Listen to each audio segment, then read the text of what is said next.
purpose of this how-to is to show how to create and use variables. We can use the variables to store the data placed in the text box or other controls on the form. A variable can be declared as many different types. We can use integers, which are whole numbers, singles, doubles. If we wanted to store a text, we could use a string. There's many other types as well. So let's get started. We want an event to happen when we click the plus button here. We want to add these two numbers together. So let's start by double clicking the plus button. This will take us to our code window. Now if you can remember, we said we're going to use 4 stages. The first stage was to declare the variables. So let's create a little bit of space for ourselves. Now we must start with a comment. It's very important so that when we return to the code in the future we know exactly what it was we were trying to do. So here we go. Declare the variables. Now to declare a variable we start with the keyword dim. Now we're in control of what the variable name should be, but we try and make it meaningful. In this case let's call it number 1. Now we have to declare a type. We use the as keyword and we're going to use integers, which means we're only going to be able to store whole numbers. We're going to need a second variable for the value in the second text box. Let's call it number 2 as an integer again. Finally,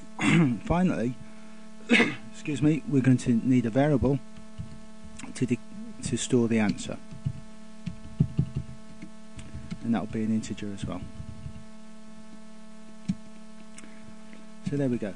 You might notice that there's a green squiggly line underneath all the variable names. This is simply because at the moment they're unused. If you remember, the second stage was about assigning values in a text box to the variable. So what we do in this case is we make the variable equal to the value of the control. But again, we must start with a comment. Okay, there we go. Assign the values of the text boxes to the variables. So let's do that. So we make number 1. There we go, we can select it from the list now. Equal to txt number 1. Now the property of that is dot text. We can select that from that list there. We'll do that for the second one, second variable, number 2. Select that from the list, and we'll make that equal to txt number 2, and the property text. So that's the job done. The next stage was to undertake some processing. So let's do that. Again, we need to start off with the comments. Okay, so that's quite descriptive. We're going to add the two numbers together. So let's do that. Now if you remember, the answer is going to be stored in this variable here called answer. You will notice also that the green squiggly line has disappeared. This is because we've assigned the values here.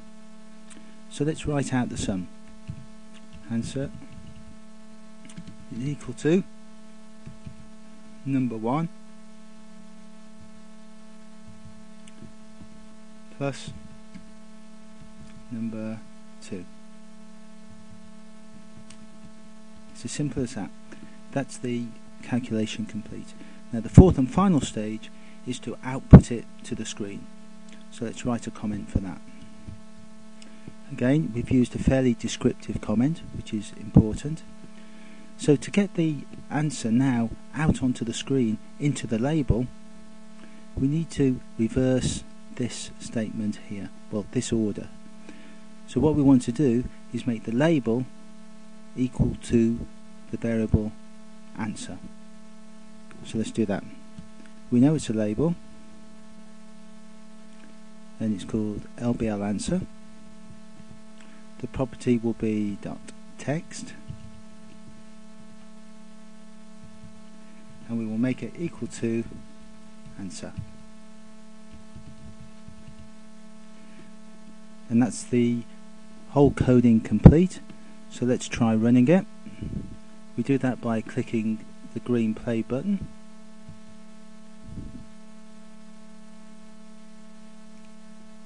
Enter two simple numbers. Let's try adding 10 and 5,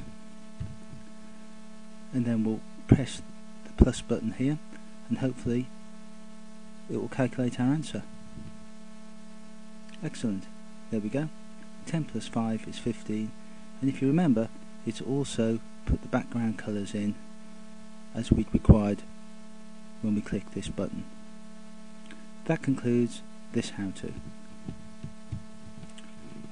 Before we close the session though, I'd just like to go over the code. We close that down. We declare the variables using the dim statement, and we declare it as a certain type. In this case integer, so it's only going to store whole numbers. At all times we've used comments. The second stage, we assign the values of the text boxes to the variables. We've done this by making the variable equal to the control here. Our third stage, where we did some processing, we simply added the two numbers together. We made the variable answer equal to number 1 plus number 2. We can see that we're using all variables now because the green squiggly line has disappeared. Finally, we've output the answer to the screen. We made the label answer equal to the variable answer, which is storing the sum of the calculation here. If we can remember to work in these 4 stages for now, it will make the coding a lot easier to follow. Thank you.